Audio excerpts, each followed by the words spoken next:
Way I Love You, Rodney Jerkins. We recorded this song in Atlantic City, and for some reason it reminded me of So Into You.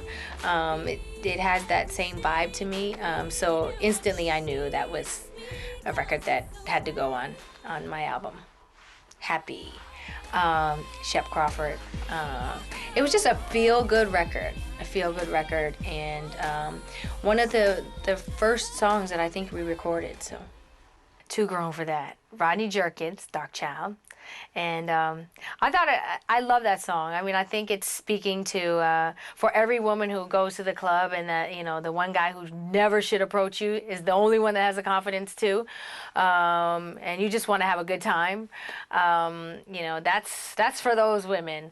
So I just love it, and the beat is ridiculous. I don't like it. I don't like it, man. When every dude in the club trying to grab my hand. I don't like it. When I'm walking by you trying to say something slick, cause I'm looking fly. I don't like it. When you call me out my name and get mad cause I said no to your drink. Why can't you just let me breathe, enjoy the music, get off of me? You make me wanna pull my hair. Me.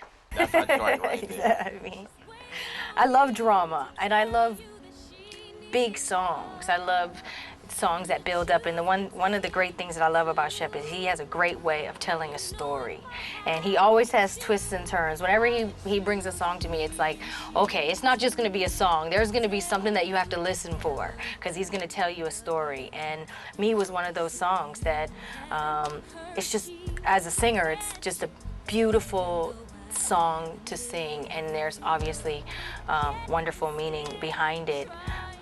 That I love performing that song. Yeah, and she married the song directly. I mean, her voice on it, the story.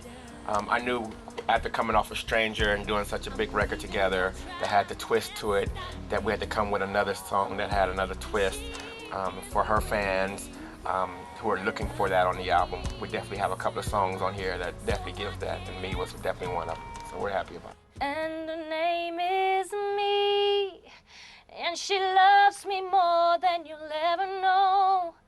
And I finally see that loving you and loving me just don't seem to work at all. So patiently, she's waiting on me to tell you that she needs love, and to choose between you two. Boy, you know if I have to choose, I choose me. Can't get enough. Whew. Shep was telling me some lyric that I said on there that I was like, did I say that? I had no idea. But you'll have to hear that for yourself. But it's Rodney Jerkins, Can't Get Enough. And I think it's just a sexy ballad. When I think about you, I think about giving myself to you. 'Cause you know I want you, babe, and I would do anything. And I know you're thinking the same thing, babe. So come and get it, get it.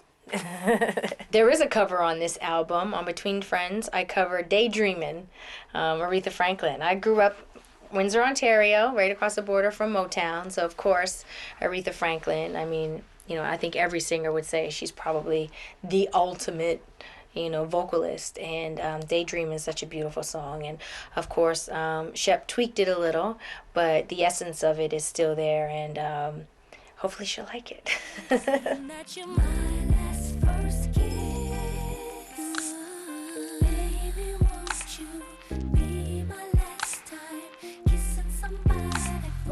I love Last First Kiss. I think it's very clever. Shep wrote that in a very clever way. When he was playing it for me, he's like, get it? My last first kiss? I'm hoping you're my last first kiss? I'm like, okay, I get it. But it's a love song. It's a love song. It's about, you know, meeting someone and hoping that this is the one. When a Woman, another Shep Crawford woman's anthem.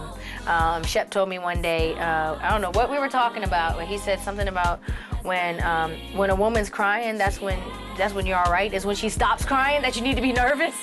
And of course, he writes a song about it, and I was like, that is true. Because he's like, when she stops crying, that's when she's thinking about plotting against you. So, and of course, he had to write a song about it. And it's very empowering. Canopy was just, Why Canopy was just a fun hangout. We were hanging out at the studio, having a good time record that's just, laid back. Protect My Heart, I actually co-wrote that with my one of my good friends, Nora Jones. Nora Jones. Did I say Nora Jones? Not Nora Jones. No, I don't even know Nora Jones. Nora Payne, hello. Nora Payne is my friend in my wedding, bridesmaid. But she co-wrote a lot of songs, Toni Braxton, a lot of different other artists. So she's a great writer, and Shep and I co-wrote that with her, and she came down to Florida and we hung out, and and came up with great music. Love and I is so much drama. I see that,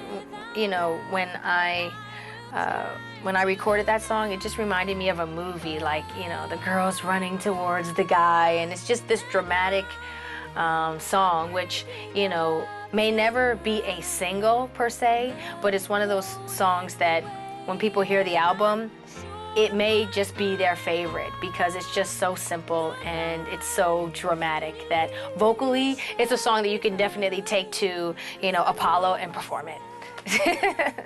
Have to Go Through It was the continuation for Eric Benet and I from Spend My Life, and I called him up and I told him I have this great song. Shep Crawford wrote it. I sent it to him, MP3, so he got it in like 2.2 seconds, and he called me back like, I'm down. And it was so easy, and that's when things are meant to be, when they just kind of happen just so easily. You don't have to, worry. It doesn't take forever to get it done. It's just like he said yes, and we went in the studio, he did his part, and I love it. Almost is a song that in between the time I put the album out in South Africa and the time that I knew my release date for America and for the rest of the world per se, I knew that I wanted to add bonus tracks, and Shep sent me that song, and immediately I was like, it's like a hip-hop ballad. So and it's one of those situations where you just what if, one of those what if songs. What if I did this, what if I did that? So I just think it's beautiful. Sitting Here on the Job was actually a interlude for the album. And, every time we played the album, it was actually to set up My Last First Kiss. It started off as an interlude, so it was something that, sitting here on the job, hoping that you call me. It was just supposed to set up Last First Kiss, and then everyone was like, it's over?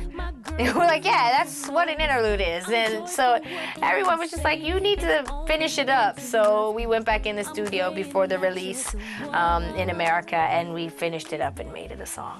I mean, for any album, you record like 40 songs, and you choose your top. In this case, I think I ended up with like 15 or something like that songs.